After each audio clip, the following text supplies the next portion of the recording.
മോത്തി, ഞാൻ നേരത്തെ സൂചിപ്പിച്ചിരുന്ന ആ തെരച്ചിൽ ഇവിടെയും ഞാൻ നേരത്തെ പറഞ്ഞിരുന്നു, ഈ പ്രദേശത്ത് അതായത് ചൂരൽമലയുടെ ഈ മുകൾ ഭാഗത്തേക്ക് ഇപ്പോൾ ഇവിടെ തെരച്ചിലിന് ആരുമില്ല. താഴ്ഭാഗത്ത് പക്ഷേ ഇപ്പോഴും തെരച്ചിലുണ്ട്. കാരണം ഈ ഭാഗത്തൊക്കെ നേരത്തെ കഴിഞ്ഞ ദിവസങ്ങളൊക്കെ വളരെ സജീവമായ തെരച്ചിൽ JCB ഹിറ്റാച്ചിയൊക്കെ ഉപയോഗിച്ച് സേനാംഗങ്ങളും നാട്ടുകാരും ഒക്കെ നടത്തിയതാണ്. അതുകൊണ്ട് തന്നെ ഇവിടെ തെരയുന്നില്ല.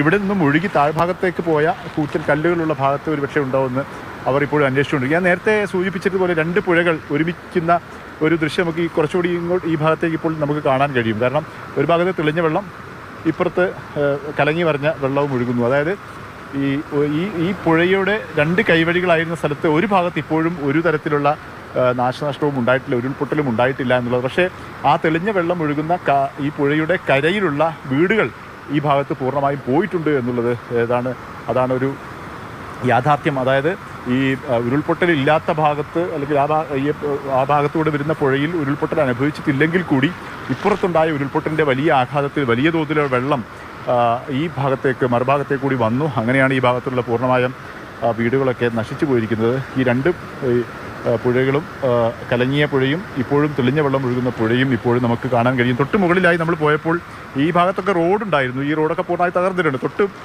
മുകളിലായി തകരാതെ അതായത് ഉരുൾജലം എത്താത്ത ഭാഗത്തിന് അങ്ങോട്ട് നല്ല റോഡുകളൊക്കെ ഇപ്പോഴും നമുക്ക് കാണാൻ സാധിക്കുകയും ചെയ്തിരുന്നു എന്നുള്ളത് തന്നെയാണ്. ഏതായാലും ഈ പ്രദേശത്ത് ഇപ്പോൾ തെരച്ചിൽ ഇന്ന് നടക്കുന്നില്ല. ഇതിൻ്റെ താഴ്ഭാഗത്താണ് തെരച്ചിൽ വളരെ ഊർജിതമായി ഇപ്പോഴും നടന്നുകൊണ്ടിരിക്കുന്നത്. അവിടെ ഇപ്പോഴും പുരോഗമിക്കുകയാണ്. വളരെ ദുർഘടമായ മേഖലയാണ്. അവിടെ ഇപ്പോഴും തെരച്ചിൽ തുടരുകയാണ്.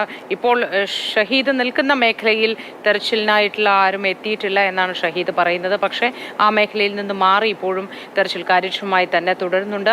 കടാവർ നായ്ക്കളുടെ സഹായം അടക്കം ഉപയോഗിച്ചുകൊണ്ടുള്ള തെരച്ചിലാണ് നടക്കുന്നത്. ആ മേഖലയിലാണ് ഇപ്പോൾ ചൂരൽമല മേഖലയിൽ തന്നെയാണ് ഷഹീദ് ഉള്ളത്.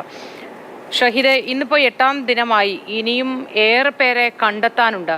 ആ സാഹചര്യത്തിൽ ഇനി മുന്നോട്ടുള്ള പോക്ക് എങ്ങനെയായിരിക്കുമെന്ന് നേരത്തെ ADGP MR അജിത് കുമാറിനോട് നമ്മുടെ പ്രതിനിധി ബിജു പങ്കജ് ചോദിക്കുമ്പോൾ അദ്ദേഹം പങ്കുവച്ച ഒരു കാര്യം, ലോജിക്കലായ ഒരു കണക്ക് ആവുമ്പോഴേക്കും അല്ലെങ്കിൽ ലോജിക്കലായി നമുക്ക് തോന്നുമ്പോഴേക്കും ഈ അന്വേഷണം പൂർത്തിയാക്കണം എന്നുള്ളതാണ്. അതായത് കിട്ടാനുള്ളവർ എത്ര, നഷ്ടപ്പെട്ടു പോയവരെത്ര തുടങ്ങിയ കണക്കുകളൊക്കെ ഒത്തുപോകുന്ന ഒരു സാഹചര്യത്തിലേക്ക് എത്തുമ്പോൾ ഈ തെരച്ചിൽ നിർത്തണം എന്നുള്ളതാണ്. ഇനിയും അധികം ദിവസം നീണ്ടുപോകുമോ എന്ന കാര്യത്തിൽ ഒന്നും നമുക്ക് യാതൊരു ഊഹവും ഇപ്പോഴില്ല എന്ന്.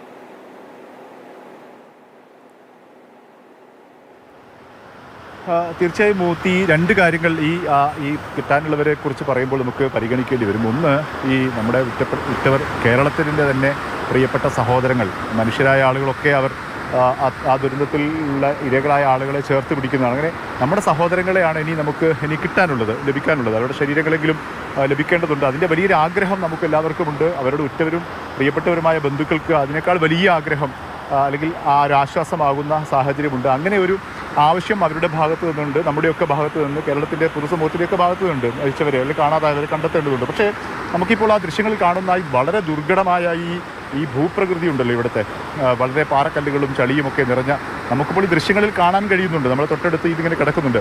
ഇതിനടിയിൽ തന്നെ കിടക്കുന്നവരെ നമുക്ക് എങ്ങനെ കണ്ടെത്താൻ കഴിയും എന്നുള്ളതൊക്കെ വലിയ ചോദ്യമാണ്. കാരണം ഈ പ്രദേശം ഇങ്ങനെയൊന്നും ആയിരുന്നില്ല. വലിയ തോതിൽ ഇങ്ങനെ പാറക്കല്ലുകളും മണ്ണും ചളിയുമൊന്നും ഉള്ള സ്ഥലമായിരുന്നില്ല. അതുകൊണ്ട് ഇതിനടിയിലൊക്കെ ആരെങ്കിലും പെട്ടുപോയിട്ടുണ്ടെങ്കിൽ എങ്ങനെ കണ്ടെത്താൻ കഴിയും എന്നുള്ളൊരു ചോദ്യമാണ്. ഇത് നമുക്ക് ദൃശ്യങ്ങളിൽ നമ്മൾ കണ്ണുകൊണ്ട് കാണാൻ കഴിയുന്നത്. നമ്മളിപ്പോൾ ഇന്ന് സേനാംഗങ്ങളൊക്കെ പോകുന്ന ഈ നമ്മുടെ വെള്ളച്ചാട്ടത്തിന് താഴെയുള്ള സൂചിപ്പാറ വെള്ളച്ചാട്ടത്തിന് താഴെയുള്ള പ്രദേശം എന്നുള്ളത് നമുക്ക് കാണാൻ പോലും കഴിയാത്ത തരത്തിൽ വളരെ ചെങ്കുത്തായ താഴ്ചയുള്ള ഭാഗമാണ്. കിലോമീറ്ററുകളോളം ആ ചെങ്കുത്തായ സ്ഥലം താണ്ടി പോകേണ്ടതുണ്ട്. അവിടെയൊക്കെ എത്തി നമുക്ക് മൃതദേഹം, ബോഡി, ശരീരഭാഗങ്ങൾ കണ്ടെത്താൻ കഴിയുമോ എന്നുള്ളത് വലിയ ചോദ്യമാണ്. അത് കണ്ടെത്താനുള്ള തീവ്ര ശ്രമമാണ് ഇന്ന് നമ്മുടെ ദൗത്യസംഘം ഇവിടെ അതിനുള്ള പദ്ധതിയായിരുന്നു ആവിഷ്കരിച്ചത്. പക്ഷേ കാലാവസ്ഥാ പ്രശ്നം കാരണം അത് വൈകുകയാണ്.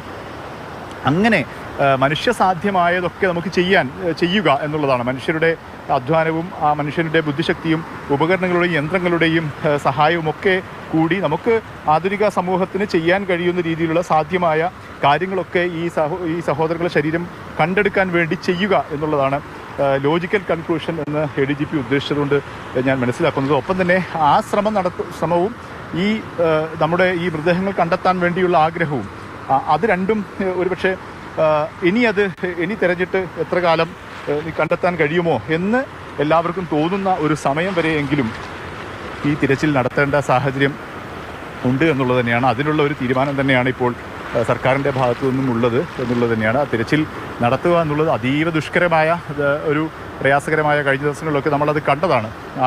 ആ പ്രയാസം താണ്ടി അവർക്ക് അത് മുന്നോട്ട് കൊണ്ടുപോവുക എന്നുള്ളത് തന്നെയാണ് സർക്കാരിൻ്റെ തീരുമാനം. പക്ഷേ അപ്പോഴും അതിന് നമ്മുടെ സാധ്യതക്ക് മനസ്സിന് ചെയ്യാൻ കഴിയുന്നതിൻ്റെ പരിധിക്കപ്പുറത്തേക്ക് നമുക്ക് പോകാനും കഴിയുകയില്ലല്ലോ. അതേതായാലും മറ്റൊരു കാര്യം കൂടി സാധ്യമായതൊക്കെയും നമ്മൾ ചെയ്യുന്നുണ്ട്, അത് ചെയ്യുക തന്നെ ചെയ്യും.